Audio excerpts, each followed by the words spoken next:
Wakati wengine wanafunga, mimi nafungua. Hiyo ndio tofauti ya kuwa na afya kama hii yangu. Kuna wengine usishangae mbona nimejikinga kijibaridi baridi na mwili ambao kuna wengine wetu ni matatizo pia. Ila kwa matajiri ni wale wa sasa, hali ya hewa haiwapi tishio lolote. Kuwe baridi, kuwe na mvua, wapo tu, na utamuona moja wao yule bingwa ambaye anawakilisha wale mabue nyenye. Hao ni wa mabue nyenye. Akitoka hapa bado anazidi kuongezewa mshahara. Lakini mwalimu ulisema ule mshahara uliongezewa kiasi. Naona tu wale wafanyikazi wa umma wanaongezewa shilingi 34, 36. Naam. Lakini kwako unasikia wewe bado imefika laki na kitu. Hamna kitu. Nafanya kazi bure. Nataka niweke wazi hapa watazamaji wajue kwamba mimi nafanya kazi bure, silipwi chochote, natumikia umma. Hawa ndio wanatumikia umma, lakini wanatumikia umma, ile umma ya kutumia. Wengine wakati tunatumia vijiko, wale wanauma. Na unakumbuka kwamba wale ambao wanatumia umma ni wachache. Uweze kutumia, kuna ile vazi inaitwaje, tuxedo inaitwaje? Pengine ina jina la Kiswahili. Tuxedo ama ile wanaikoga kabota hapa. Kama suti. Nadhani tai tu. Lakini tai kwenda na kizibao hiyo. Ni wale ambao wanatafunia, wao wanatumia fork ile umma kutumia, ndio hawa sasa. Sisi tunatumia mikono. Sasa mikono. Nyinyi ndio wanasaidia umma ila wanakula na vipofu. Hiyo ndio kauli ya leo. Bingwa, shikamoo. Marhaba. Tupo salama. Tunaendelea na kusukuma gurudumu la maisha. Na tumeona vichwa vya habari, siasa imekithiri kila sehemu. Tumeona mazishi yale yakifanyika ya mwenda zake, au si mwenda zake, ni marehemu. Marehemu wa mbunge wa Kasipul. Imeleta tumbo joto sana. Lakini tunatumai kwamba mambo yatatulia. Lakini walimu, mna matatizo gani? Sababu gani? Mna matatizo yapi? Kwa siasa kote mpo. Tukianza kwa masuala ya fasihi mpo. Tukitoka tu kwa masuala ya kawaida mpo. Sasa hizi mnalia kwamba mnaajiriwa mazishini. Kwa sababu wajua walimu ni watu ambao siku hizi pengine hadi ya walimu sijui kule, lakini mimi nikiwa mdogo mwalimu ni mtu alikuwa anajulikana sana. Ungepata katika kijiji kizima kabla hujajua hata mtu yoyote wangejua boma fulani ni la mwalimu. Kwa hivyo mwalimu alikuwa pengine ni kwa sababu ya nafasi yake ya kuelekeza na kuelimisha jamii, na vile vile kuhakikisha kwamba anawakuza watu. Nadhani hiyo nafasi ndio ilikuwa inafanya mwalimu anajulikana sana. Kwa hivyo mwalimu ni mtu ambaye kana nafasi, kuna vitu vya kijamii. Wao hujaona watu wakiuliza wakisema mwalimu wako tuache tumuulize kidogo. Vipo kuna imani fulani. Watu wanaamini kwamba mwalimu ana mchango mkubwa sana. Na hiyo pengine ndio inafanya kwa sasa, lakini unahisi kwamba hadhi ya walimu karne hii, ama tuseme tunavyozidi kusonga, inazidi kushuka sana. Si vile, sababu pia mabadiliko yapo. Kuna walimu sasa kama ambao kizazi ambacho kimetokea kama sasa kizazi chetu na kadhalika, tunachukua mtazamo tofauti kuhusu vitu fulani kwenye maisha. Ukiangalia itikadi fulani ya jamii kuhusu namna ambavyo mwalimu alikuwa anaishi kule nyuma ni tofauti kidogo. Sasa nasema kwamba hakuna kitu kama hadhi imerudi chini ama imeshushwa. Lakini nasema kwamba tunajaribu kuna mwalimu wa karne 21, karne yetu sasa ambayo tunaishi. Na kuna walimu ambao walikuwa karibu. Na kuna utofauti kidogo kwa namna ambavyo wanachukua vitu, mtazamo wao kuhusu masuala fulani na kadhalika. Hata vitabu ambao wanaandika mada zao na nini kidogo ni tofauti. Naam. Haya, tuanze ya leo. Bingwa, umetupakulia nini kwa mada ya leo? Naona tumeshakula dakika 16. Naam, leo tunazungumzia nguu za jadi. Tumekuwa vipindi kama vile ambavyo vimetangulia tulikuwa tumeangazia bembea ya maisha. Leo hii nataka tuzamie nguu za jadi. Unajua nguu za jadi ni riwaya ambayo ni changamano. Kwa hivyo kuna vitu vingi sana. Na riwaya yenyewe imesheheni mambo mengi. Kwa hivyo tunataka tuipatie muda wa kutosha.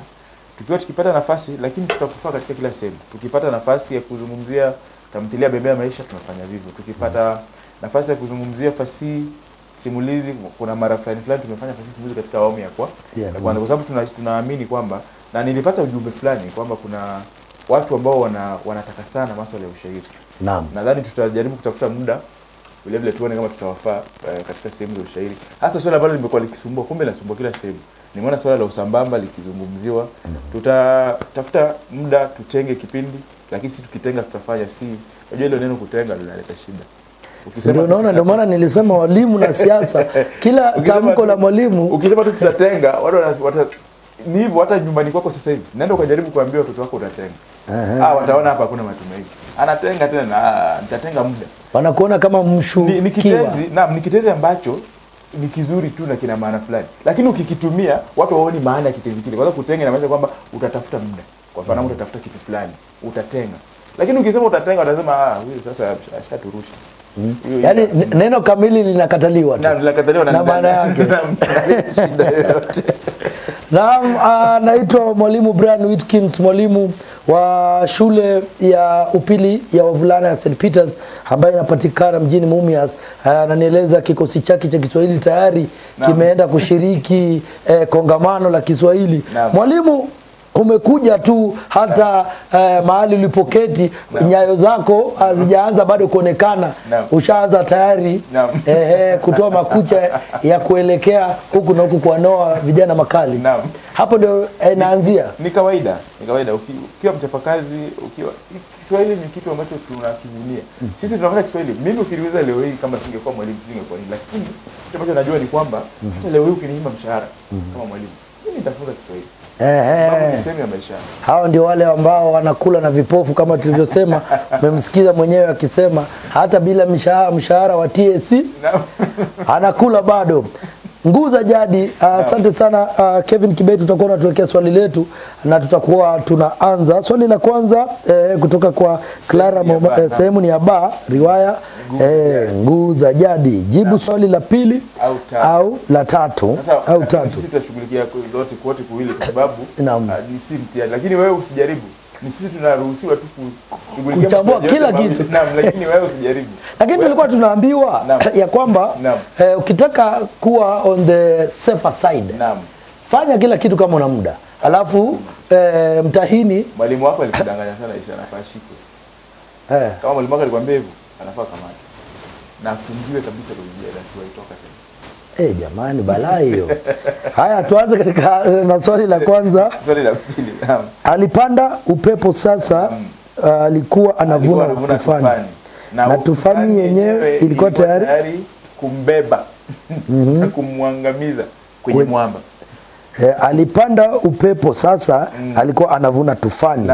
Na tufani yenyewe ilikuwa tayari kumbeba na kumwangamiza kwenye mwamba. Anapanda upepo huyu. Alafu baada ya upepo anavuna tufani. Weka dondo hili katika muktadha wake, alama 4. Changanua vipengele vya kimtindo vinavyotokeza katika dondo hili, alama 6. Kwa hivyo hila tunaona pale hivyo. Tutapewa vipengele 6 hapo vya kimtindo. Hapo kwenye nyoka ulifupi. Lazima alama ni 6. Na ukumbuke kwamba mwalimu wetu alikuwa ametuarifu tangu zamani na bado nakukumbusha wewe mwanafunzi kwamba yeye alisema upande kama haujafunzwa mbinu za kimtindo. Ukiwa umeingia kidato cha kwanza, wewe sasa una tabu. Sababu unafaa utambue sasa tutachukua muda gani tukaanza kutafuta kurasa fulani kuna mbinu fulani. La hasha, kwa sababu utaini ni kwamba unapewa alafu unaulizwa. Kwa hivyo unafaa uangalie hiyo sehemu. Kwa hivyo kama unaelewa mbinu fulani, utaiangalia uitafute pale. Kwanza kwa kupanda upepo. Alafu vile vile na kuvuna tufani. Alafu mrejelewa na wengine wa jinsia yake wanafanikisha kauli iliyo kwenye dondoo hili.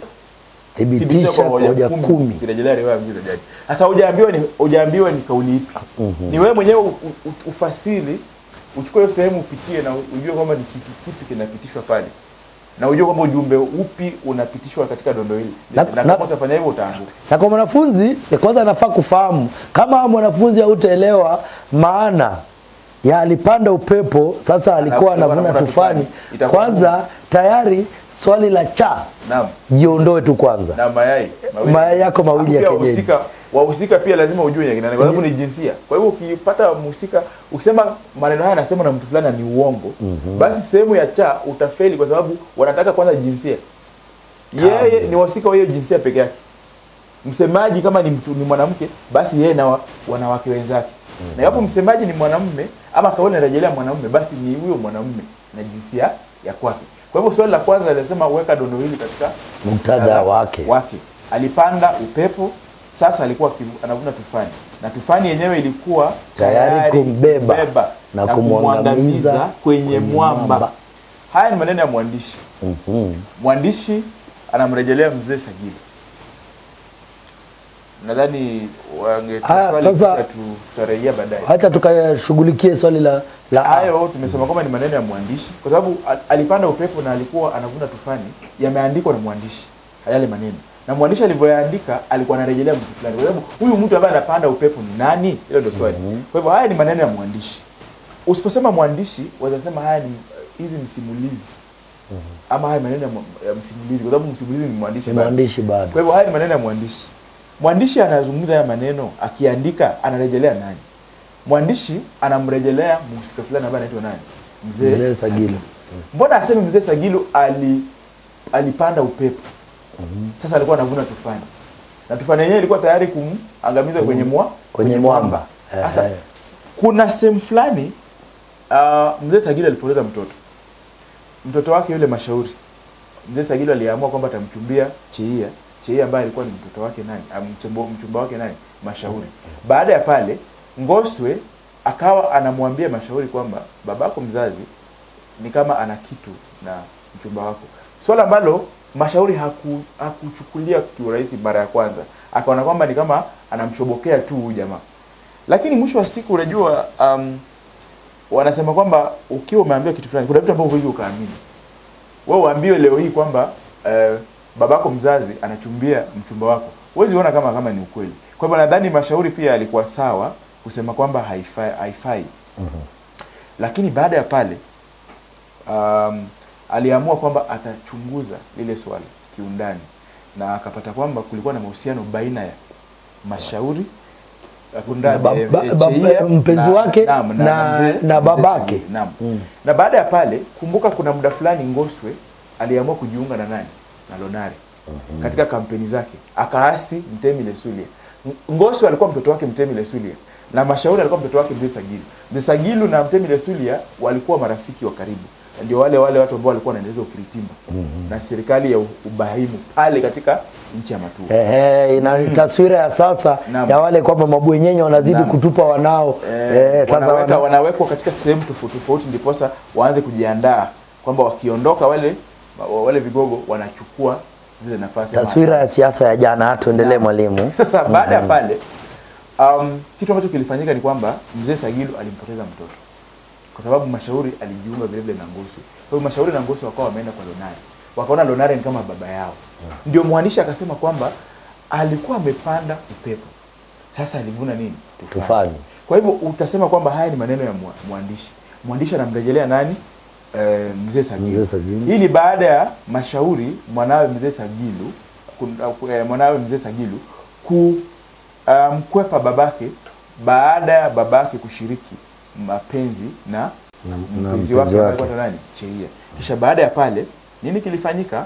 Mashauri anakata kauli na anachukua azma ya kujiunga na nani? Lonare katika siasa za kampeni ambazo zilikuwa zinakuja pale nchi ya Matuo kuchagua Mtemi.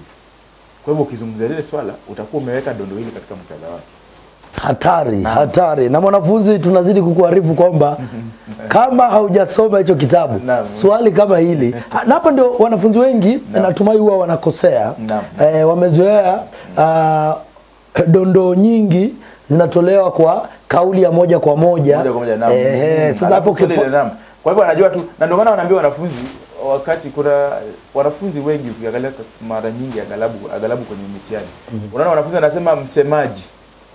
Alafu anasema msemewa, anasema mahali, sababu. Unajua hiyo ni njia ya kiajabu ya kujibu swali. Kwa sababu si kila wakati utaambiwa msemaji ni mtu. Na anaambia mtu fulani, alafu wako mahali fulani na nini kimetokea. Kuna dondoo ambazo unaambiwa katika muktadha wake na ni masimulizi tu ya mwandishi. Lakini wenye kutupa mbinu hiyo ni walimu wenyewe. Kwa maana mwalimu anakuambia ati tuna swali tuna majibu. Wewe mwenyewe umesema alama ni 4. Naam. Alama ya kwanza tunaambiwa tambua kwanza msemaji ni nani? Ni njia kukuelekeza. Alafu ya pili msemewa. Mahali na sababu. Walikuwa wanajaribu kukuelekeza tu. Lakini sasa imefika sehemu ambapo wanafunzi wanaandika msemaji, anaweka zile alama za zile alama za koloni. Kisha baada ya pale anaandika mtu. Anakuja sehemu ya pili anasema msemewa. Tena vile vile anamtaja. Kisha anasema mahali. Kisha anaweka mahali. Sababu. Na kwanza watu wajue kwamba huwa si sababu. Huwezi kuwa unasema kwamba unasema sababu ya maneno yale kusemwa. Tunazungumzia mandhari ni nini haswa kilikuwa kimejitokeza. Dondo hili linarejelea nini haswa? Put it into the context. Usiseme ati kwamba kuna sababu. Kwa sababu kuna dondo ambazo si sababu, hakuna sababu ya kusema. Lakini unasema sababu. Ni njia tu walikuwa wanatumia walimu kujaribu kuelekeza. Ndio mwanafunzi aelewe kwamba ni nini haswa anafaa kushughulikia. Lakini wamegeuza siku hizi. Utapata wanafunzi wengi, na ndio maana nikienda hata kuzungumza na wanafunzi kitu wale wanaambia ni kwamba haya masuala achana nayo ya msemewa, mahali, sijui nini la. Wewe eka dondo ile katika muktadha wake. Kwa mfano unaposema hapo unasema haya ni maneno ya nani? Mwandishi. Lakini ulikuwa umesema unaanza na Kirumi cha kwanza. Haya maneno ya mwandishi. Haya ni maneno ya hoja ya pili, mwandishi anamrejelea nani? Mzee Sagilo. Kisha sasa katika kumrejelea Mzee Sagilo nini hasa inafanya kwamba useme kwamba alikuwa amepanda nini? Upepo. Sasa anavuna nini? Tufani. Ndio useme kwamba tatu kwamba Mzee Sagilo, hii ni baada ya mashauri mwanawe Mzee Sagilo kumuasi babaki na kuelekea kumunga nani mkono? Lonare. Ni kwa sababu gani? Baada ya kugundua mashauri kugundua kwamba Mzee Sagilo alikuwa anahusiana na mapenzi na mchumba wake. Na ambaye alikuwa ni tukisema tu mchumba wake atapokea ama lazima tumtaje jina? Wanaambia wanafunzi taja wahusika kwa sababu kitu cha kimsingi ama kitu cha kimsingi ni wahusika. Wanasema hoja bila wahusika haijakamilika. Si kauli yangu, ni kauli ya baraza la kutaifa. Tabu hiyo. Asante sana. Hiyo ni tayari tumeshafanya swali la swali la B lilikuwa nazungumzia changanua mtindo. Swali tuwapatie ama tuwafae mtindo pale. Changanua vipengele vya kimtindo vinavyojitokeza kwenye dondoo hili. Naam. Dondoo letu ni alipanda upepo, sasa alikuwa anavuna tufani, na tufani yenyewe ilikuwa tayari kumbeba na kumwangamiza kwenye mwamba. Alipanda upepo, sasa alikuwa anavuna tufani. Naam. Changanua mtindo. Alipanda upepo, sasa alikuwa anavuna tufani. Uhaishaji huko pale. Ndio maana ya kupanda upepo. Alipanda upepo, sasa alikuwa anavuna tufani, kuna uhuishi ama uhaishaji. Na unaweka tu ile sehemu, alipanda upepo, sasa alikuwa anavuna nini? Tufani. Hiyo nambari ya kwanza ya Kirumi. Nambari ya pili, chuku. Chuku ipo. Huwezi panda upepo. Mimi sijamwona mtu akipanda upepo. Lakini ni sehemu ya fasihi. Kwa hivyo wanasema kuna jamii ambayo wanasafiri kwa kupanda upepo. Na wajua, unawajua. Alipanda upepo, sasa alikuwa akivuna tufani, hiyo ni chuku. Nyingine methali elekezi.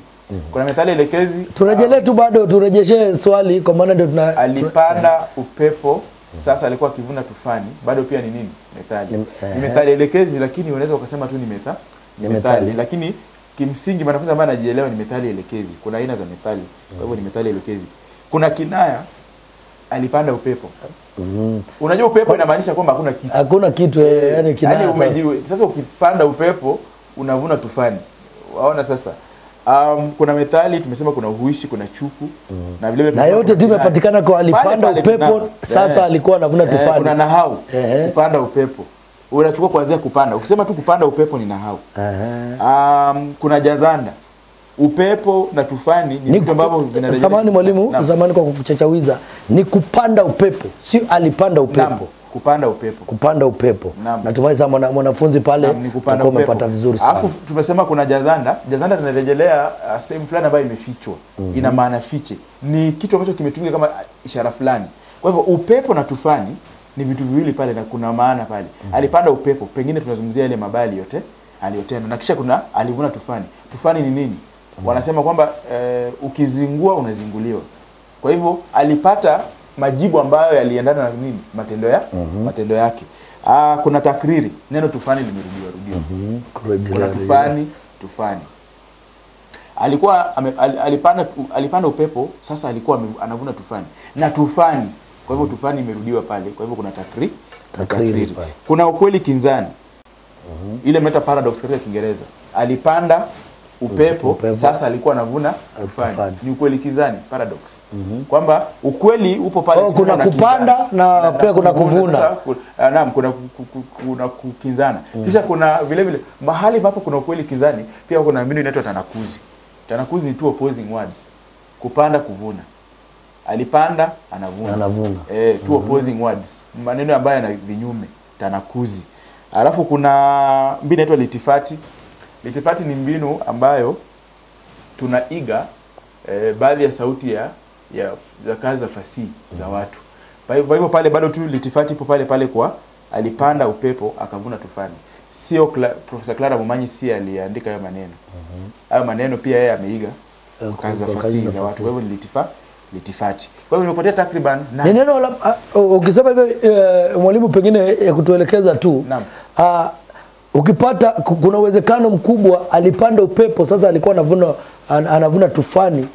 Imetumika kwingine ama tuseme tu is just kazi ambazo utazipata katika sehemu za fasihi tofauti na kuna wanafasihi ambao walileta hilo swala la kupanda upepo sasa unavuna tufani. Na umeichukua hiyo sehemu. Ni kama kwa mfano leo hii nikiandika kazi ya fasihi na nizungumzie swala ambalo aidha Rege amezungumzia au Profesa Clara Momanyi ameshazungumzia au hata marehemu hayati Ken Walibora ameshazungumzia, hiyo mbinu ni litifati. Na kuna mbinu nyingine ambayo wanafunzi wanachanganyika kati ya litifati na hiyo mbinu. Nadhani anaweza akatoa kwa sababu tumemaliza tuwaelekeze kidogo. Kuna mbinu fulani inaitwa tadmini. Tadmini ni mbinu ambapo mwandishi ananukuu vifungu vya Biblia katika kazi yake. Nikisema kwamba alijisi kama yule Yohana wa Biblia baada ya kumezwa na samaki. Wajua na wanafunzi wetu makini. Ukiona tu na sasa pale kama wewe si mlokole utakuwa na matatizo pia. Lakini unaweza ukaona kauli fulani unazungumzia masuala ya ulokole na kuniangalia kwa jicho la shetani. Kaka uache hayo bwana. Jamani, atukurejelea kama shetani, lakini unaweza kuwa wewe ni unajua mahali shetani anaishi. Bado unasisitiza na wewe? La, si hivyo. Si hivyo. Ni siko ubaya. Najaribu tu kusema kwamba wewe ni mtu ambaye umejijenga katika misingi ya haya masuala ya kunuku. Ya kukosa kwa ulokole. Vifungu vya Biblia. Kwa hivyo ukisema alijisi kama Yona katika Biblia ama katika kitabu takatifu. Ukisikia tu kitu kama hicho, hiyo mbinu ni nini? Ni tadmini. Tadmini ni mbinu ya kunukuu vifungu vya Biblia katika kazi ya fasihi. Kisha kuna litifati, unaiga kazi za fasihi za watu wengine katika kazi yako. Hivyo vitu viwili tafadhali mwanafunzi. Kisha kuna nyingine tunaweza ongeza pia, kuna mbinu inaitwa koja. Koja sasa. Koja ni mbinu ambapo mwandishi anafuatanisha ama anafuatisha vitenzi katika kauli moja, vitenzi pale. Kwa hivyo pale ukiangalia pale alivuna tufani na alikuwa anagonga mwamba. Kwa hivyo kuna vitenzi vimefuatana pale. Kwa hivyo mbinu inaitwa koja. Kwa hivyo nimepata takriban mbinu 9. Wanataka 6. Lakini kauli yenyewe ni fupi ile. Kwa hiyo watu wanakuwa wanasema katika kauli fupi wanatakaje alama 6 hapa. Nimekupatia karibu 9. Lazima mwanafunzi awe makini na ajielekeze vizuri katika sehemu hiyo. Sasa unaona kwa nini huwa sitaki kufundisha mbinu? Mwanafunzi anafaa tu asome mbinu zote azielewe. Kisha akipewa sehemu fulani kifungu kwa sababu anajua hizo mbinu atazitambua. Lakini ukianza kuchambua mbinu katika kitabu, wewe mwenyewe utachambua mbinu kama 20%. Kwa sababu katika kila aya kuna mbinu. Kwa maana hata mimi cha kunishangaza ni kwamba sehemu hiyo imebadilika ikawa methali. Na nilikuwa ninajua tu pengine ni msemo tu wa kawaida, sasa imebadilika. Ndipo mwanafunzi jamani, mambo ni makubwa sana. Na wanafunzi unaweza kuzungumza nasi kupitia ujumbe mfupi. Tayari nambari yetu ipo kwenye kikasha chako, kipo pale kwenye runinga yako 0705 780844. Unazungumza na sisi pale, uliza swali. Lakini uache kuuliza swali ya kwamba nitumie maswali. Atutumie watu maswali. Jamani, sasa unatumia maswali na tayari yako pale. Hatukutumii maswali. Hatukutumii majibu. Sisi tunakuelekeza ndipo upate kusoma. Nimekuambia tayari hapa usitegemee kupata alama ya dawati la lugha ilali mwenyewe usomi. Kuna jumbe zinamiminika. Naona kuna walimu pia vile vile wanatazama, wanatuma jumbe.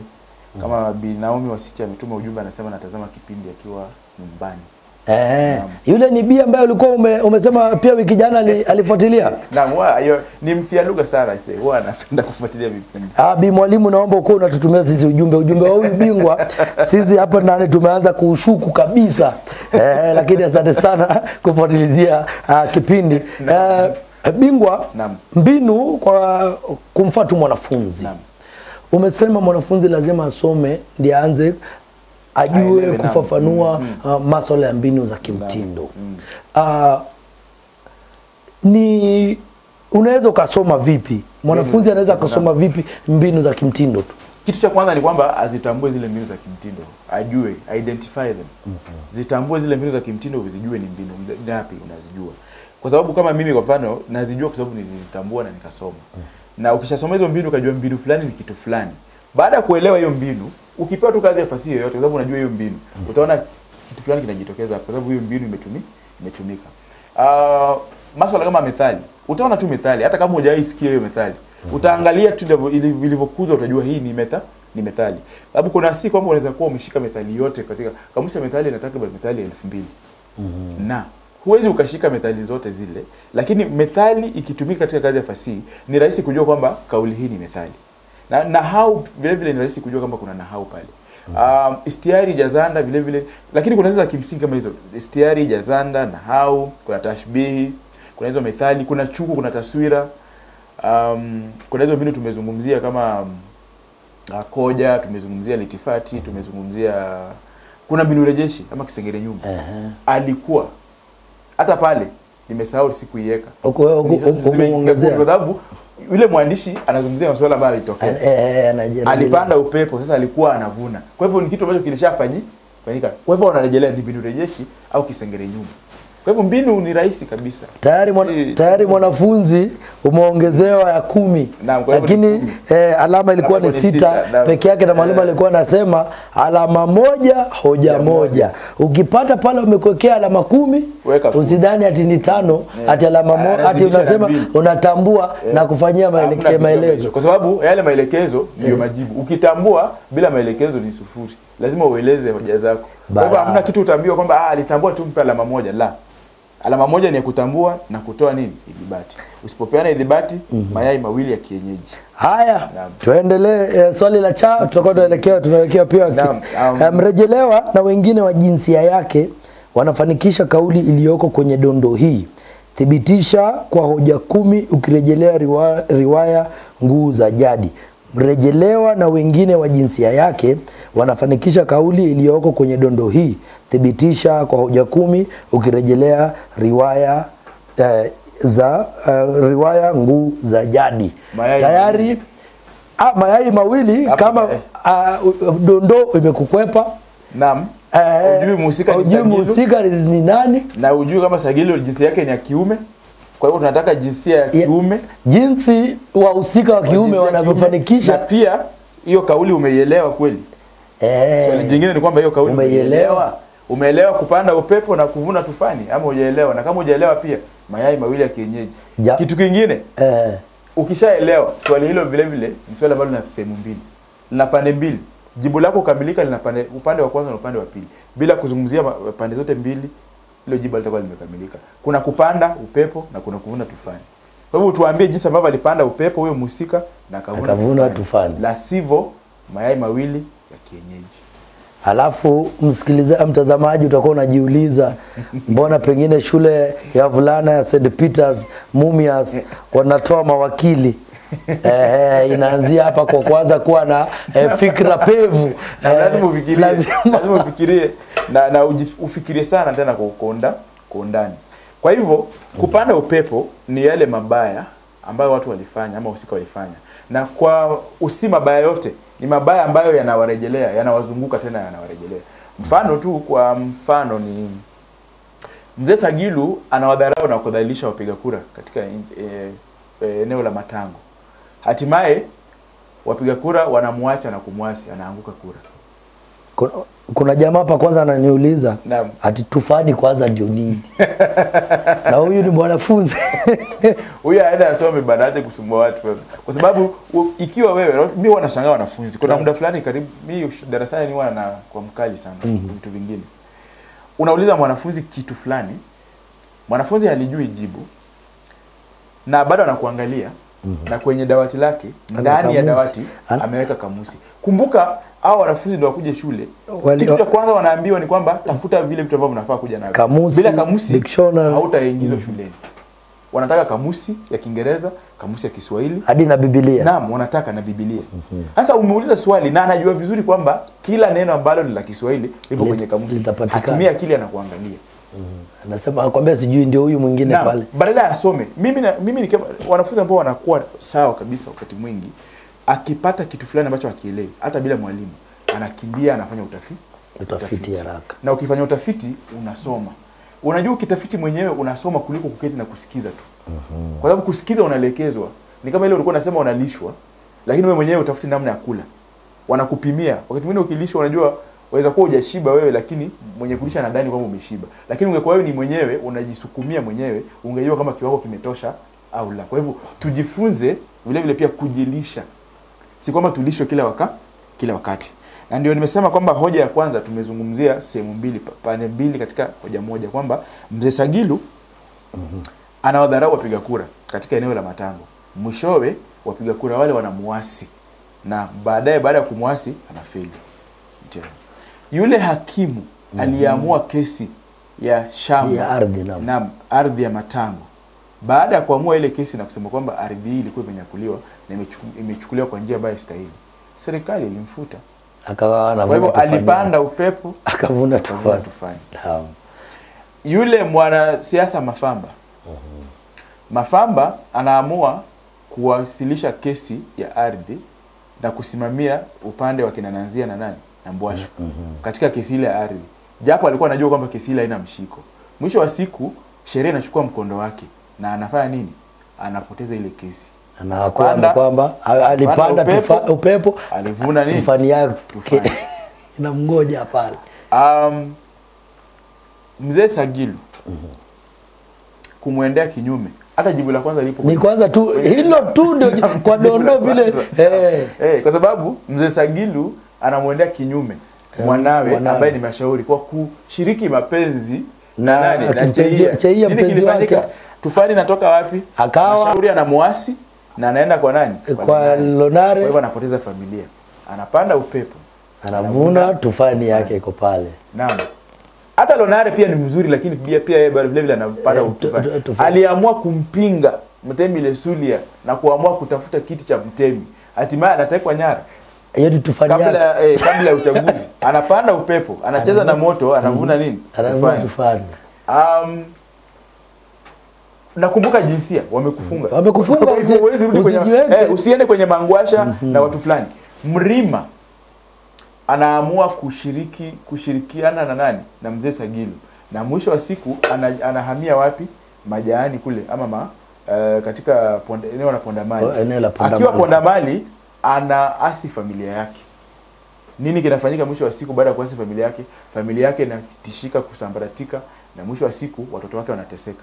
Sayore na nani? Na Kajewa. Hata tu sare ya shule hawakuwa nayo. Tufani yake kupanda nini? Upepo. Upepo hapa ni kwenda na nani? Mzee Sagilu. Anavuna kusambaratika kwa tishio la kusambaratika kwa familia, anakawa anavuna tufani yake. Naam.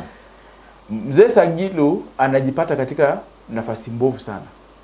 Baada ya kuwatendea watoto wake mabaya, kutendea wananchi wa Matuo mabaya na vile vile kwenda kinyume kwa Lonare, anajipata akiwa mgonjwa.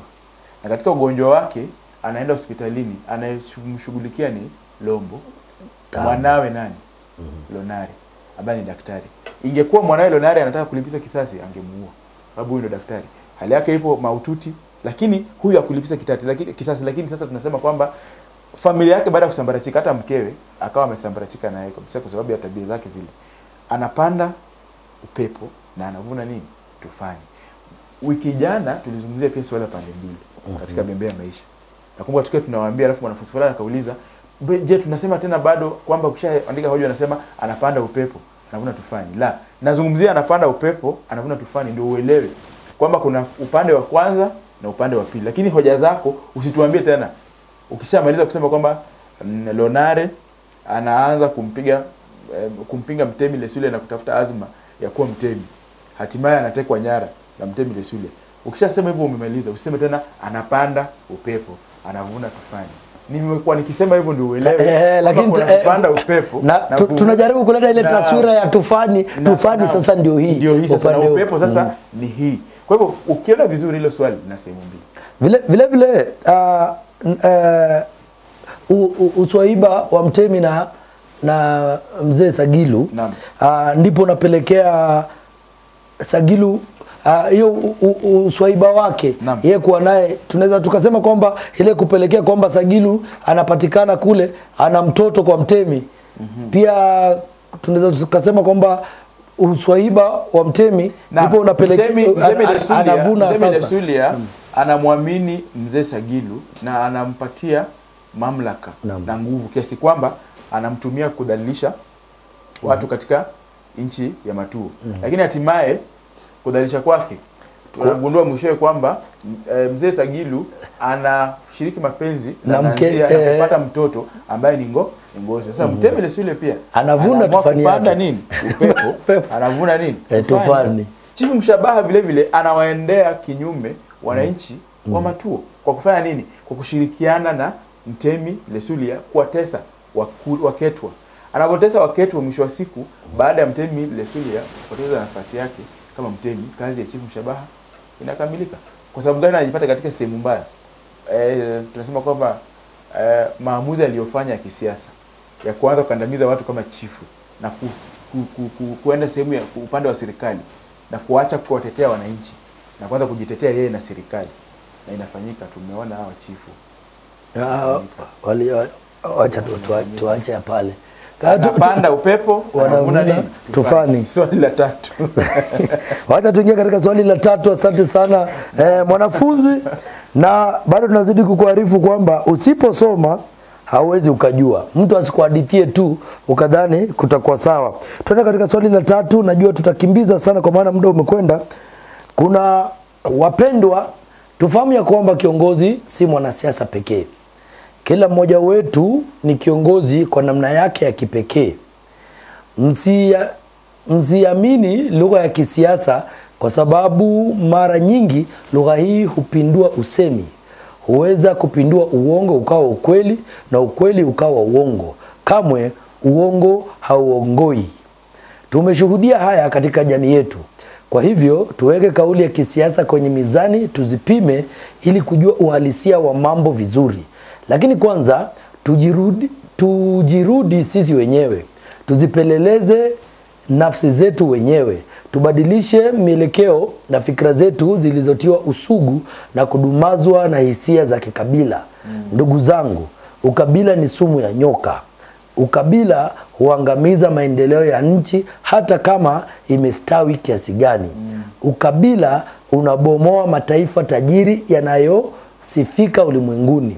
Hivyo tusiangalie maeneo tunayotoka, bali tujione sisi kama taifa moja linalotaka kujiendeleza. Asitoe na asisongeshe kwanza. Wanasema kaishikilia hapo. Hiyo kauli, hiyo dondoo, kuna dondoo takriban zaidi ya 6 hapa ndani tu. Wanafunzi ambao wanatazama, kama mimi ni yao, ni nakili hiyo sehemu ama nipige picha, itakusaidia ama itakufaa. Wamesema kwa wanafunzi werevu watanakili hawa wakapige picha. Lakini kuna wale wazembe watatuma ujumbe wanisaidie swali. Na vile vile wananchi ambao wanatazama, ujumbe huu ni wenu. Wananchi wote wa hii nchi, huu ujumbe ni wenu. Kila mtu, kijana awe nani. Wapenda tufahamu ya kwamba kiongozi si mwanasiasa pekee. Kila mmoja wetu ni kiongozi. Na ndio maana sisi wote tunafaa tushirikishwe na tujishirikishe katika kuendeleza taifa. Kitu ambacho kinafanyika kama ni kibaya, simama useme ni kibaya. Useme ni kibaya. Msiamini lugha ya kisiasa tu.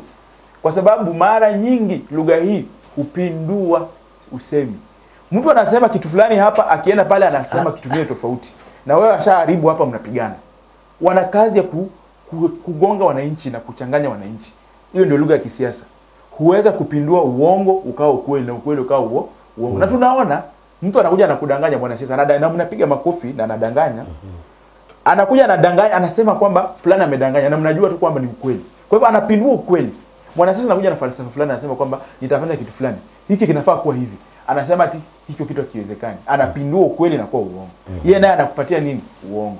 Na mwisho wa siku unaamini uongo wake, unaacha ule ukweli ambao alifanya kama nini? Uongo. Waona sasa? Na tumeshuhudia haya katika jamii yetu. Ni mimi nasema, ni kitabu kimesema. Kwa hivyo tuweke kauli za kisiasa kwenye mizani. Tuzipime ili kujua uhalisia wa mambo vizuri. Wanasema ni kama kuna yule bingwa alisema kwamba alikuwa amekamilisha kesi na kumbe ni marehemu aliyekufa miaka kadhaa iliyopita. Naam, sasa vitu kama hivyo kwa mfano. Lakini kwanza tujirudi sisi wenyewe. Kwa hivyo sisi wenyewe ndio matatizo. Tuzipeleleze nafsi zetu wenyewe, tubadilishe mielekeo na fikra zetu zilizotiwa usugu. Kwa hivyo kuna watu wanatutia usugu, wanasiasa kututia usugu na kudumazwa na hisia za kikabila. Kikabila, hisia.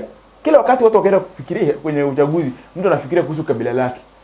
Kila mtu akili yake ni kabila lake. Anaweka hisia kando kwanza, lakini ameamulia tu ni kabila. Hata akiona kwamba huyu hafai kwa sababu si kabila lake. Huyu ni wa kwetu. Ndugu zangu, ukabila ni sumu ya nyoka. Ukabila huangamiza maendeleo ya nchi hata kama imestawi kwa kiasi gani. Hiyo kwanza ujumbe wafikie vizuri. Ukabila huangamiza maendeleo ya nchi hata kama ya nchi imestawi kwa kiasi gani. Ukabila unabomoa mataifa tajiri yanayosifika ulimwenguni. Nchi yetu hii tunayozungumzia, iwapo sisi kama Wakenya tungekuwa tunayaasi ukabila, tungekuwa mbali sana. Kwa sababu mataifa ya Afrika wanatuogopa sana. Wanasema tumeendelea, sisi uchumi wetu, masomo na kila kitu tuko sehemu nyingine, lakini ukabila tuna sumu yetu ya nyoka. Naam, ukabila. Na wanasema ukabila unabomoa mataifa matajiri yasio. Hivyo tusiangalie maneno, tusiangalie maeneo tunayotoka, bali tujione sisi kama taifa moja linataka kujiendeleza. Hii kauli ni ya kila mtu, mwalimu, mwanafunzi, watu kule, wa viongozi, na iwafikie. Na umezungumza kwa uchungu. Kweli iwafikie. Swali la kwanza, bainisha aina 6 za migogoro zinazojitokeza kwenye dondoo. Na pia mwanafunzi ajue mtaini mzuri anaweza atachukua sehemu tu ya ndugu zangu. Arudisha juu kidogo tu. Yaanze kwa ndugu zangu, ukabila ni sumu. Naam, hapo. Mtaini anaweza amua akasema ndugu zangu, ukabila ni sumu ya nyoka. Ukabila huangamiza. Hata aseme tu ndugu zangu, ukabila ni sumu ya nyoka, na achie pale. Na kuambie uweke dondoo katika mtandao wake, na swali lingine akwambie udhibitishe ukweli wa kauli kupitia ukabila ni sumu ya nyoka. Ukirejelea nini? Nguza jadi. Kwa hivyo unafaa urudi pale uangalie sumu ya nyoka, ukabila ni sumu ya nyoka. Wanaonyesha ukabila na sumu ya nyoka. Kwa hivyo lazima uwe na sumu ya nyoka. Na sumu ya nyoka unajua ni sumu inaathiri na jinsi ambavyo imeathiri. Kwa hivyo pia hiyo swali pande mbili tena. Ina sehemu mbili. Naam. Kwa hivyo usipoelewa maswala, mayai mawili ya kienyeji itakuwa sehemu yake ya maisha kila siku. Ile swala ambalo tunazungumzia sasa swali tena mabichi. Naam, bainisha aina 6 za migogoro katika dondoo hili. Nataka kuambia mtazamaji ambaye anatazama aende atafute kwenye vitabu zote kama atapata aina za migogoro. Akipata aje. Lakini ni kazi ya fasihi. Na kuna sehemu wanafunza migogoro katika fasihi. Na mimi nimezungumzia. Mtazamaji, mwalimu wetu ametupa mtihani, amesema twende tukatafute aina za migogoro. Naam. Kwa kitabu chochote cha fasihi. Naam. Haya tuambie. Naam. Pale aina za migogoro pale. Nataka ni kama kuchanganua. Sasa nimeleta njia ya utahini hapa, namna ya kutambua migogoro katika kifungu. Kwa hivyo tumezoea kuchanganua mtindo. Nimeenda migogoro ni kipengele cha fasihi. Sasa nimeenda nikaleta dhana ya kufikiria. Migogoro wanafundisha ni sehemu ya silabasi. Lakini je, unajua kuna aina za migogoro? Na je, unajua kwamba tunaweza kupatia kifungu na tukwambie utambue aina za migogoro katika kifungu ambacho tumekupatia? Je, ushafikiria hivyo? Wacha tukaketi darasani. Haya mwalimu. Aina za migogoro. Turudishie swali niwaelekeze moja kwa moja aina za migogoro. Na nawafanyia bure. Kwa sababu mimi napenda kwamba muendelee kimaisha. Nataka kifungu chote kile tuanze kule juu. Sasa tuanze kwa kifungu, tayari tuna swali, bainisha aina 6 za migogoro. Mwalimu anataka kutuelekeza tutambue migogoro. Kazi kwako. Huweza kupindua uongo ukawa ukweli na ukweli ukawa uongo. Hiyo ni falsafa, philosophy. Kwa hiyo kuna migogoro ya kifalsafa. Falsafa. Hoja kwa hiyo nambari ya kwanza Kirumi kifalsafa. Na unasema huweza kupindua uongo ukawa ukweli na ukweli ukawa uongo. Pili, kisiasa. Migogoro ya kisiasa. Kisiasa, na unaangalia tu pale unapata, unatafuta pale unapata ni migogoro ina gani. Kuna kisiasa, huweza kupindua uongo ukawa ukweli. Hiyo ni siasa. Na ukweli ukawa nini? Uongo. Kuna mgogoro wa mtu na nafsi. Ikumbuka kwamba tumesema ni kifalsafa. Naam. Alafu ya pili sasa hiyo ni mgogoro wa kifalsafa. Naam. Tumeenda mgogoro wa kisiasa. Kuna mgogoro wa tatu, mtu na nafsi. Mtu na nafsi yake mwenyewe. Unajua hata wewe mwenyewe kama mtazamaji ukiwa umeketi, your own conflict. Yes, unakuwa na conflict wewe, your own personality and you yourself una conflict. Mgogoro wa nini? Wa mtu na nafsi yake, ama mgogoro wa kinafsi. Lakini kwanza tujirudi sisi wenyewe. Which means we have a problem ourselves. Mgogoro wa nini? Mtu na nafsi. Kuna mgogoro wa kikabila. Tayari tribes have issues, conflicts, migogoro ya kikabila. Na tumesema kwamba tubadilishe mielekeo na fikra zetu zilizokuwa usugu. Na nini? Na kudumazwa na hisia za kikabila. Kisha kuna mgogoro wa nini? Wa kifikra. Fikra sasa. Mentality, the thought. Migogoro ya nini? Ya kifikra. Tubadilishe mielekeo na fikra zetu. Imeandikwa hapo, si maneno yangu. Kwa hivyo inamaanisha tuna migogoro ya kifikra sisi. Alafu kuna mtu na utu. Kuna mtu na utu. Wewe tunazungumzia kwamba mtu hataki kufanya mazuri. Sasa yeye ana mgogoro kati ya yeye kufanya mazuri na yeye. Kwa hivyo anataka kufanya mabaya kila wakati. Na ipo pale. Tusiangalie maeneo tunayotoka, bali tujione sisi kama taifa moja. Kwa hivyo hiyo ni utu. Tuanze kujiangalia kama taifa moja, tuendeleze nini? Utu. Kwa hivyo kuna mgogoro, watu hawana utu. Kisha kuna mgogoro wa kiuchumi. Hapo mimi naona kiuchumi kunayo ukabila waangamiza maendeleo ya nchi hata kama imestawi kabisa. Naam, huo ni uchumi. Kule kustawi ni uchumi na kuporomoka vile. Naam, alafu mwisho kuna kitabaka. Kweli. Tuangalie maeneo tunayotoka. Kwa hivyo kuna maeneo tunayotoka, bali tujione sisi kama taifa moja. Naam, nimekupa 7. 7 na wanataka 6. Hata pale mwalimu wangu, mimi hapa ungenipa ile swali. Naam. Hata hapa tu tulipo studioni ungesema bingwa bainisha aina 6 za migogoro zinazojitokeza kwenye dondo hili. Kiukweli mayai yangu mawili ya kienyeji mabichi ningeyapata pale. Sasa ila anaangalia ile swali la baba. Kifungu hiki kimedondolewa kutoka kwenye mbinu moja kuu ya kimuundo katika riwaya Nguu za Jadi. Itaje. Yaani alama moja tu. Lakini sasa shida iko hapo chini. Bainisha mpango wa mbinu iliyotaja kwenye swali la ba. Katika kufanikisha vipengele vifuatavyo. Kwenye riwaya alama 10 na ngapi? Uko pale na alama 14. Naam. Jamani, kwanza pale mayai ya kienyeji mawili hapa. Haoni kitu. Hakuna kitu. Iwapo wanafunzi ila acha niwaambie kitu cha kiajabu. Swali hili ni nyepesi sana. Na tukianza kuishughulikia utaona ni nyepesi. Lakini kwanza kwa juu kwenyewe kulikuwa kumeleta taabu. Uwepesi umetokana na baada ya majibu kutolewa.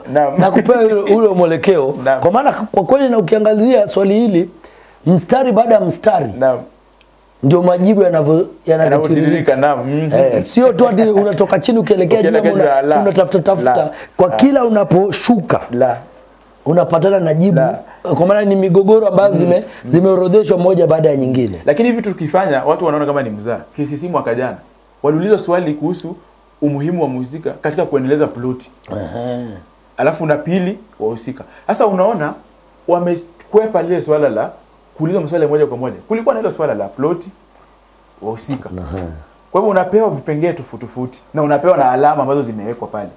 Kwa hivyo unashughulikia kwa hizo hoja. Sasa kwa nini nakwambia kitu ni nyepesi ni kwamba hii kauli ukiangalia vizuri hii kauli ni kauli ambayo ilitolewa wakati wa kuapishwa kwa Lonare. Kwa hivyo ni hotuba. Hii ni hotuba mtu anatoa. Si unaona hata anaelekeza watu. Rudi juu kidogo mwelekezi. Anaeleza watu. Ni pale katika uwanja wakati wa kutawazwa kwa mtemi mpya ambaye alikuwa Lonare baada ya kushinda uchaguzi. Hotuba yake Lonare ilikuwa wapendwa, tufahamu ya kwamba kiongozi si mwanasiasa pekee. Alikuwa anaambia sasa watu kwamba kila mmoja wetu ni kiongozi kwa namna yake ya pekee. Msiamini lugha ya kisiasa kwa sababu mara nyingi ni hotuba anapeana. Hotuba yake anapeana. Naam, kwa hivyo mbinu kuu ambayo inajitokeza hapa ni hotuba. Na wamesema itaje hiyo mbinu. Kwa hivyo hotuba ndio maana ni alama moja. Kwa balako sisi ambao hatusomi. Sisi wenyewe ambao hatusomi tunapiga. Kifungu hiki kimeondolewa katika mbinu moja kuu ya kimuundo. Imeundwa mbinu hii ni gani? Hotuba. Ni mbinu gani? Kwa hivyo itaje tu kuitaja tu alama moja. Ndio unaandika tu hotuba imeisha. Kisha wanasema sasa bainisha mchango wa hotuba.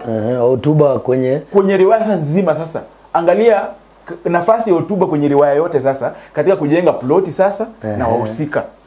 Na tulikuwa tayari tumeshaelekezwa na mwalimu jinsi ya kujibu swali la ploti. Naam, kwa hivyo kwa ploti pale, lakini sasa katika hili swala wamekufunga. Kupitia kwa hotuba ya nani? Lazima utaje hotuba ni ya nani. Lazima sasa kwa maana tayari tutakuwa tumeshaelewa. Naam. Kwa mfano tu kupitia hotuba ya Lonare, tunajua tunapata kufahamu usuli wa bei za bidhaa kuwa juu katika eneo nchi ya nini? Ya Matuo. Na unasema bado unaendeleza, ukisema hivyo hujajibu. Kupitia hotuba ya Lonare, tunapata ukweli ama usuli wa bidhaa kupanda bei katika nchi ya nini? Ya Matuo. Bado kuna kitu hakuna, lazima uelezee. Unasema kwamba ukiritimba unaendelezwa na mzee Sagilu na wanabiashara ambao walikuwa karibu na nani? Mtemi Sudi, ambao wanakwepa kulipa nini? Kodi. Swali limekamilika kabisa. Kwa sababu ni Lonare alisema kwenye hotuba yake. Kwa hivyo hiyo hotuba inatusaidia kueleza ploti. Ni nini ambacho katika ile hotuba ukitoa hakuna kitu tutajua kitu fulani. Hatungejua kwamba kwa nini. Umesema kwamba nchi hii watu ni maskini. Kwa nini ni maskini? Mbona kuna mfumuko wa bei ya bidhaa kila wakati? Kuna watu fulani ambao ni wakiritimba, monopoly. Nani hao? Mzee Sagilu. Swali hapa ni hotuba, swali hapa bingwa ni hotuba hii. Tunazungumzia tu hotuba hii peke yake. Ama hotuba kwa jumla. Swali lilisema sasa bainisha mchango wa mbinu uliotaja kwenye swali la ba katika kufanikisha vipengele vifuatavyo kwenye riwaya Nguvu za Jadi. Sasa hotuba zote ukishajua ni hotuba, popote kuna hotuba. Kuna hotuba inafanikaje ploti na husika. Lakini sasa pale ukijibu anza kwa ploti. Kama ni wa ploti, anza na ploti kwanza. Ndio maana tumeanza na ploti. Mfumuko wa bidhaa. Na tunaendelea na ploti. Tukimaliza ploti unaenda sasa kwa nani? Kwa husika. Alama zilikuwa ni 6, alama 1, hoja 1. Kwa hivyo tunataka hoja ambayo imekamilika zaidi. Kupitia hotuba hiyo hotuba. Hiyo hotuba hiyo ambayo tunarejelea pale. Hiyo ya Lonare. Wahusika kama vile vijana wanahimizwa kuhusu nini? Kutojishirikisha katika nini? Katika mambo ambayo yanaleta nini? Uhasama katika jamii. Kumbuka kuna wale wazee ambao wanakuza uhasama. Wanainua vijana, wanawalipa, wanaharibu nini? Mali. Na Lonare alikuwa akizungumzia haya masuala katika hotuba zake. Kupitia hotuba vile vile baadhi ya migogoro ikiwemo migogoro baina ya kiuchumi, kisiasa ambayo nimezungumzia sasa inajitokeza. Majibu hapo tu pale. Kwa sababu ya muda tuangalie sehemu ya pili ambayo ni nini? Wahusika sasa. Wahusika sasa. Kuna namna ambavyo hotuba hii inakuza wahusika. Wahusika pale lazima wataje wahusika. Kwa hivyo kuna Lonare kama mhusika, kuna wananchi, kuna viongozi. Wahusika ni tofauti. Kuna mangwasha. Kwa hivyo wahusika ni wengi. Kwa maana tu hotuba inakuzaje wahusika kama Lonare? Inamtoa kama mwanapinduzi. Kwa hapa. Kwa sababu anazungumza kama mwanamapinduzi na anazungumzia falsafa fulani za kisiasa. Mtu yote anazungumzia anakuwa mwanamapinduzi. Inamtoa kama nani? Kama mzalendo. Hiyo hotuba inamtoa kama nani? Mwanasiasa shupavu. Hiyo hotuba inamtoa kama nani? Mwenye shukrani. Kweli. Anashukuru watu baada ya kumchagua sehemu fulani. Mpenda usawa. Anasema tuangamize nini? Ukabila. Ni mwaminifu. Anapigania haki za wananchi. Hana haja na kuwapigania wale watu ambao wanafanya nini? Wanafisidi nchi. Enda kwa mhusika mwingine kama viongozi. Kando na kwamba hotuba hii inamtoa Lonare katika hiyo njia. Hiyo hotuba bado inatoa sawa wahusika wale wengine kibaya sasa. Inatoa viongozi waliopo kama wafisadi. Inatoa viongozi waliopo kama ukabila. Wakabila kama wanyanyasaji. Inawatoa wale viongozi kama nani? Kama wanyakuzi wa mali za umma. Kwa maana ukiangalia pakubwa migogoro ambazo zimewekwa, kuna wahusika ambao wanasukuma zile migogoro, ndipo wale ndio wanatumika kujibu swali hili. Maajabu haya. Alafu pia pale labda ni kumfaa tu mwanafunzi. Wanza kuambia kwa kuzingatia mbinu uliotaja pale juu, linganua hulka za wahusika mbalimbali kwa kurejelea riwaya Nguvu za Jadi. Kwa hivyo hiyo hotuba inajenga vipi hulka za watu ambazo zinakinzana. Unachukua wale watu ambao ni wanamapinduzi unawaweka huku, unachukua wale watu ambao si wanamapinduzi unawaweka huku, unagusia huku, unagusia huku. Swala la kulinganua pia unaweza kaulizwa. Na ndio maana naambia wanafunzi wasome kitabu waelewe, waachane na matini. Naam. Kwa wewe mwanafunzi ambaye unapenda kutafuta matini tu, haupendi kusoma, jua kwamba swali hili hata kama lingeletwa kwako na upewe, sidhani kama kuna matini yote ingekufaa hapa zaidi. Shukrani sana mwalimu, muda wetu umesonga. Pengine maneno yako ya kukamilisha. Maneno yangu ya mwisho kabla sijakamilisha, labda tu ni kumtaja Abel ambaye vile vile anasema kwamba anatazama kipindi, na yeye si mwalimu, si mwanafunzi, lakini mwanafasihi na anapenda fasihi. Ndio maana nimemtaja. Ukiwa wewe unapenda fasihi na unakuza fasihi, pia sitakupatia nini? Nakupatia koja yako kama bado wewe upo mzima. Kwa hivyo Abel, shukran kwa kutazama kipindi. Mwisho wa siku tumesema tujiandae kwenye mtihani. Fasihi andishi ni changamano, wanafunzi wapanue mawazo. Tuwe na fikra pevu. Tubadilishe mitazamo yetu ya kiajabu kuhusu fasihi. Fasihi ni rahisi ndio, lakini tukichukua huo mtazamo wa fasihi ni rahisi, ndio maana tunapata alama za kiajabu. Kwa hivyo tujiendeleze katika kukuza fasihi, na vile vile tutafute nafasi ya kupata matokeo bora kupitia karatasi hii ya ngapi? Ya 3. Wiki kesho bado nimeshikika nitakuwa maeneo fulani. Kama sijafika maeneo yako, pole. Wiki kesho tena niko na maeneo fulani ambayo unazunguka ukizidi kuwasaidia wananchi kuwa bora zaidi. Watu wa Mount Kenya, watu wa Mlima, nipo huko weekend kesho. Shule kama 3 hivi nitakuwa huko. Kwa hivyo watu wa maeneo ya Mlima ukiniona, nitafute sasa, nitakuwa katika hayo maeneo. Uko na uhakika ni kwamba unaenda masuala ya elimu? Ni Mlima ya elimu. Sio Mlima ya elimu. Sio Mlima. Asante sana. Nipate katika nambari ya simu 0712 366 932 0712 366 932. Kwa wangu sina la ziada. Anaitwa Mwalimu Brian Whitkins kwa mitandao yote ya kijamii, TikTok Brian Whitkins, YouTube Brian Whitkins, Facebook Brian Whitkins, na kule kwingine kote Brian Whitkins. Kumbuka kwamba huyu bingwa ni bingwa ambaye amekuwa anatufaa sana katika fasihi, na ametuelekeza sana. Wanafunzi wengi huku nje wanazidi kunufaika zaidi, na wale ambao hamjafikiwa, kama ni shule, idara, mnaweza mkamfikia kwa nambari yake ile. Tafadhali mwanafunzi, unapotafuta msaada wa Mwalimu Brian Whitkins, unakuwa mwanafunzi mwenye hekima na heshima, sio kumtania mwalimu. Kuna wale wengine wanapiga kufanya vituko na kumpigia maswali ya ati umelala jamani. Mimi naitwa Hiran Mugaisi, upande wa Facebook nitafute vile vile Hiran Mugaisi, nipo YouTube Hiran Mugaisi. Baada ya hapa vipindi vyetu vile vile tutakuwa tunavipata kwa YouTube, kwa Facebook, kote tunafanya hapa ili kusaidiana kuendeleza wewe mwalimu. Kumbuka wewe mwanafunzi, kumbuke masomo haya ni masomo unayopata darasani na ni masomo ambayo yanatahiniwa kitaifa.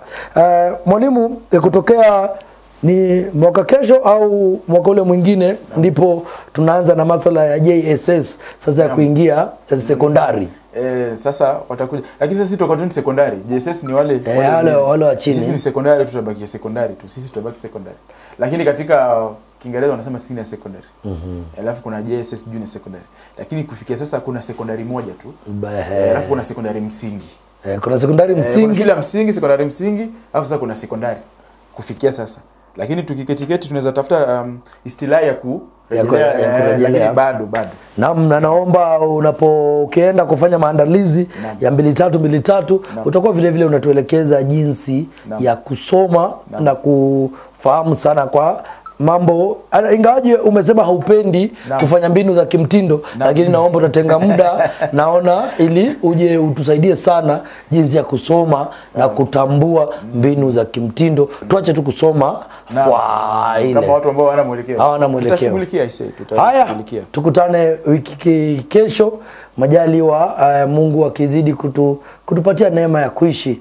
Nimekuambia Hiran Mugaisi, Facebook Hiran Mugaisi, TikTok Hiran Mugaisi, YouTube Brian Whitkins, kule kote kwa mitandao yote. Yeye ana madaha, ana madoido ya hapa na pale. Asante sana Kevin Kibet kwa maelekezo. Tukutane wiki kesho majaliwa.